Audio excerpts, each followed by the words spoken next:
एक बार की बात है, सास बहू में बड़ा प्रेम था, बड़ा अच्छा प्रेम था। और एक दिन बाकी दौरानी आई घर पे। दौरानी आई तो वो दोनों बहन दौरानी जेठानी बातें कर रही थी। बड़ी वारी ने कहा, बहन बैठो, मैं अभी बहू से बोल लूं और न थोड़ी सी चाय पी लेंगे दोनों बैठ करके, कई दिन हो गए, कई दिन से हम नहीं मिले हैं। अरे बहन हम चलते हैं अब, और शायद और बहुओं में इतनी कहाँ वो इतनी जल्दी से चाय बना दें, क्योंकि आप कहोगी तो सही, लेकिन वो शायद फिर देर होगी तो मेरे लिए भी देर होगी। सासू माँ ने कहा, बड़ी वारी ने कहा, बहन थोड़ी सी बैठो, अरे जीवन बीते गया पूरा, बैठो थोड़ी सी चाय पिएंगे, प्रेम की दो बातें बतराएंगे। ठीक है। एरी बहू, अरे बेटा दो चाय बना दो तो। हाँ ठीक है माँ जी, ने बनाती हूँ अभी। और वो बाथरूम में थी, स्नान कर रही बहू। थोड़ी सी देर हो गई, 2-5-10 मिनट, और फिर चाची के, वो तो आगे से उठ रही। चाची ने कही, कहो बहन जी, मैंने कहा था बहुओं के मामले ऐसे ही हैं आजकल घर घर, और देखो तुमने कहा था और कह तो दिया कि हाँ माँ जी बना रही हूं, लेकिन अभी तक चाय तो बन करके नहीं आई। हाँ ठीक है बहू अभी लाती होगी, बहन और बैठो थोड़ी देर, कोई बात नहीं है। अरे क्या बैठे, फिर से उसने आवाज लगाई, अरे बहू, अरे बहू चाय बना करके लिया बेटा। हाँ माँ जी ला रही हूं। फिर थोड़ी बेचारी बाथरूम में कपड़ा वपड़ा पहन करके और वहां पहुंची, तब तक तो चाची ने और फुंजरी छोड़ दी। देख लिया, देख लिया बहन, तुम जाने क्या बहुओं की चापलीस करती रहती हो, और मैं तो जानती हूं। तो उस बुढ़िया को बाप पानी रख दो माने थोड़ी देर में, और बहू ऐसी होती हैं, बहू ऐसी होती हैं, बहू ऐसी होती हैं, और तुम तो इनकी जितनी गुलामी करो उतनी वो सिर पर चढ़ती हैं, इसलिए इनको तो थोड़ा डांट करके रखो। और तुम बहू बहू और बेटी बेटी कहती चली जा रही हो, कितनी देर हो गई अभी चाय बन करके नहीं आई। एकदम सासू माँ का वो भर गया, और वो गई रसोई में, तो बहू वो बना रही थी, चाय बनाने के लिए तैयार थी। सासू माँ ने झड़क लिया उसके हाथ से वो जो वो पात्र था जिसमें चाय दान तक बनाने के लिए, वो सासू माँ ने झड़क लिया और कहने लगी, इतनी देर हो गई और हम जब से चिल्ला रहे हैं, और वहां वो बैठी है हमारी देवरानी, क्या वो रोज रोज आती हैं? अलाओ हम बना लेंगे, छोड़ो इसको। बहू को बड़ा झटका लगा और 2-4 बात कह दी। बहू एक तरफ बगल को हट गई, और बुढ़िया खुद चाय बना करके और आई, और दोनों ने चाय पी और वो तो चली गई।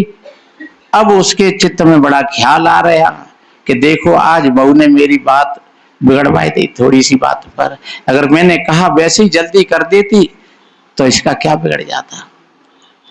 लेकिन वो बहू समझदार होगी, बहू ने कुछ नहीं कहा, बड़ी शांति भाव से वो अपने कार्यों में लगी रही।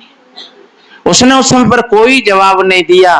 थोड़ी देर, घंटा 2 घंटा 4 घंटा बाद फिर जब भोजन बनाया और फिर सासू माँ के लिए लाई, सासू माँ को भी नाराजगी थी।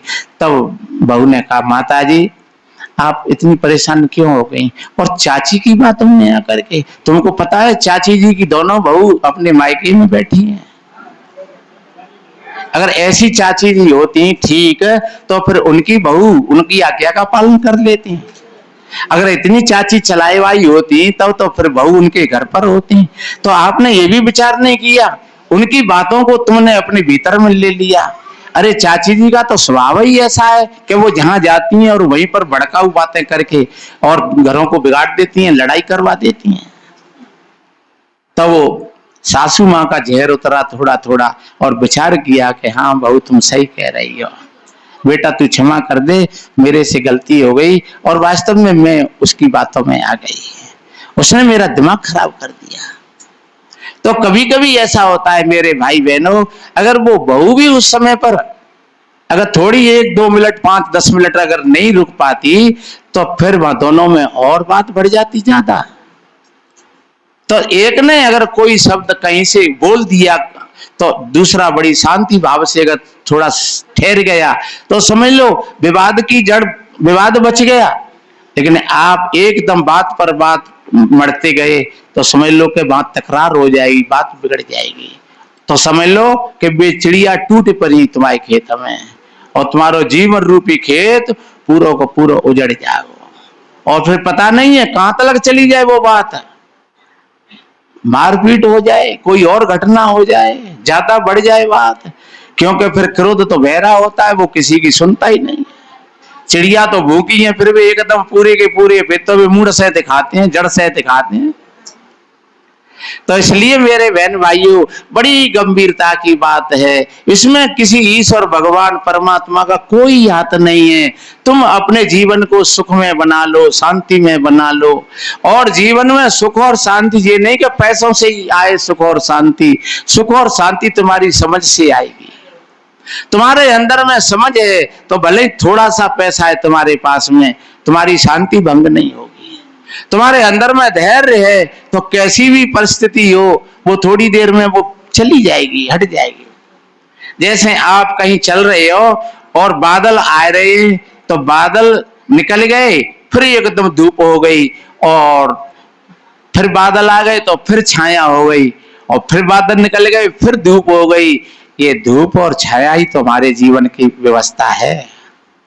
ये धूप और छाया, ये जीवन में चढ़ाव और उतार, अगर ये जीवन के चढ़ाव उतार हमारी समझ में आ जाए, और मेरे भाई बहनों ये किसी देवी देवताओं के पूजने से नहीं आएगा। ये जीवन का उतार और चढ़ाव तो तुमको तुम्हारे विवेक से ये समझ में आएगा। तुमको अपने विवेक को जागृत करना पड़ेगा। हमारे घर में अगर विषमता है तो क्यों है, हमारी बहुओं से नहीं पट रही है तो क्यों नहीं पट रही है। कहीं न कहीं जैसे अंजन में गिरारी लगाते हैं नहीं, तो अंजन की जब गिरारी मिलाते हैं मिस्त्री लोग, क्योंकि अब तो हमने नहीं देखा है, पहले बहुत समय की बात है जब किर्लोस्कर अंजन थे, छोटी छोटी में ट्रॉली आती 7 की 8 की, तो तब हम देखते थे। और थोड़ा सा हमने देखते देखते हमने जान भी लिया उस काम को, तो फिर हम अपने हाथ से ही अपना काम कर लेते छोटे मोटे काम को। तो ऐसे कभी एक नंबर अगर नहीं, एक नंबर कट गया गिरारी का, तो पहली बात तो जे के वो इंजन चलता नहीं, और चल भी गया तो फिर वो टूट फूट पैदा बड़बड़ बड़बड़ बड़बड़ बड़, क्योंकि वो नंबर नहीं मिले वे गिरारी ने के। और अगर नंबर मिल गया, बाम निशान होता है, वो नंबर मिल गया तो बस फिर ज्यों का तो ही सहज में फिर इंजन शुरू हो गया, और पूरे दिन बड़ी मस्ती से चलता रहेगा। तो ये अंजन ही तो हतो है। अगर एक भी नंबर नहीं मिले, एक भी नंबर अगर कट जाए, सास बहू के अगर नंबर मिल गए तो बढ़िया मामला बनेगा। दौरानी जेठानी के अगर भी नंबर मिल गए तो बढ़िया गाड़ी चलेगी।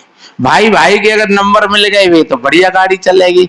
लेकिन पता नहीं वो नंबर मिलते ही ना कहूँ आउट साउट हो जाते हैं, और आउट साउट हो जाते हैं तो फिर बब्बरबाजी होती है। और भाई बहनों गृहस्थियों की हम क्या कहें, हम लोगों के भी नंबर आउट साउट हो जाते हैं कभी कभार।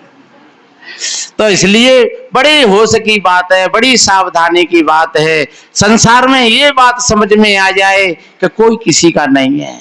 जो चीज हमारा काम चल जाए और हमारे साथी का भी काम चल जाए, समझ लो आपका हृदय बहुत बढ़िया है। जब आपने इतना सोच लिया है कि मेरा काम चल गया और मेरे साथी का भी काम चल जाए कैसे भी, और मेरे व्यक्तित्व से मेरे साथी को कोई परेशानी नहीं हो। हम बैठे तो संभल करके बैठे, हम भोजन पाए तो सभी प्यार से और भोजन पाए, हम कोई परोस रहे हैं तो सबको बढ़िया बराबर और समानता भाव से परोसें। भोजन बना रहे हैं तो सबके लिए ये नहीं कि घर के मालिक को अच्छी बनाए दो और फिर वैसे चटको नहीं वैसी कर दो, तो समझ लो कहीं ना कहीं वे नंबर कट रहे हैं। तो ये हमारी व्यवस्था है। आपके अंदर में जो सम्यकता आ जाएगी, बस यही है जीवन की लय। और ये सम्यकता आ गई, ये समानता भाव आ गया, तो आपके जीवन में आपकी खेती को कोई उजाड़ने वाला नहीं है। फिर चाहे कोई कहीं से भी चिड़िया आ जाए, फिर वो चिड़िया आएंगी तो वो भी जाल में फंस जाएंगी खुद, और वो भी तड़प तड़प करके मर जाएंगी। वो चिड़िया फिर बचेंगी नहीं तुम्हारे जाल में से, क्योंकि तुम्हारे पास में ऐसा विवेक का जाल है, ऐसा जाल है कि अगर तुम्हारा विवेक जगा हुआ है और फिर भी चिड़िया आ गई बचक्कर में, तो उन चिड़ियों को तड़प तड़प करके मरना पड़ेगा। और अगर तुम्हारा विवेक नहीं जगा है, तुम्हारा जाल कमजोर है ही नहीं तुम्हारे पास, तो वे चिड़िया फिर फुंदक फुंदक के बड़ी मस्ती से धीरे धीरे और तुम्हारे खेत को उजाड़ती वही चली जाएंगी, पूरे के पूरा खेत उजड़ जाएगा। तो मेरे भाई बहनों, ये बड़ी एक गहन बात है समझने के लिए। कितना बढ़िया कहा है, अभी महात्मा गा रहे थे, अरे बाबरे किसे सुनाऊं अपने दिल की कहानी, और वक्त पड़े पर ढल जाता है इन नैनों से पानी। कब? जब वक्त ढल जाता है, समय निकल जाता है, तब फिर हमें रोना आता है, ये क्या हो गया। कोई भी नहीं ऐसा लड़ करके, किसी को मार करके, किसी का अपमान करके, किसी को परेशान करके आज तक का कोई प्रमाण नहीं है कि उसको सुख मिल गया हो या शांति मिल गई हो। किसी के घर को उजाड़ करके और कभी किसी को शांति नहीं मिलेगी। मैं कहता हूं, अगर आप किसी के घर को उजाड़ने का प्रयास करोगे, आपको भगवानों का भी कोई भगवान आ जाए, वो भी आपके घर को नहीं बसा पाएगा, आपका घर भी उजड़ जाएगा। इसलिए हमेशा अपने परिवार में समता भाव बना करके रखो।